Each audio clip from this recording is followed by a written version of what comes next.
Main నా food అన్నమాట ఇది. పానీపూరి బాగా తింటారా? పానీపూరి నేను ఇంట్లోనే చేసుకుని తింటా, బయటదంటే భయం కదా.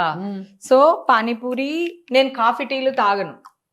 సో రస్క్ ఎప్పుడైనా హెడేక్ వస్తే కాఫీలో ఒక రస్క్ ముంచుకుని తింటాం కదా, అట్లా తాగడం అలవాట్లేదు, తింటాను అనమాట కాఫీ. అవి కూడా ఇంట్లోనే చేసుకుంటారా మీరు? రస్కులు ఇంట్లో చేయను, ఈ పూరి బయట నుంచి తెచ్చాను యాక్చువల్ గా. ఇవన్నీ ఇంకా జంతికలు, చొకోడీలు, చల్లవి ఏమంటారు, స్టఫ్. అది నాకు ఇష్టం. ఈవినింగ్ 4 అవగానే ఇవన్నీ తినడం ఇష్టం అనమాట. 4-5కి. హౌస్ అయితే ఓవరాల్ గా చాలా బాగా నీట్ గా డిజైన్ చేసుకున్నారు. Thank you so. చాలా మంది అడిగారంట, నేను కూడా ఎప్పటి నుంచి అనుకుంటున్నాను. చాలా మంది అడిగారు అసలు, because of your my lovely brother. Thank you. అందుకనే ఇది చేశాను.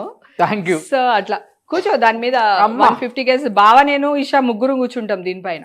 అవునా? అయినా ఏం అవదు. మొత్తం సెంట్రల్ ఏసీ అనుకుంటా.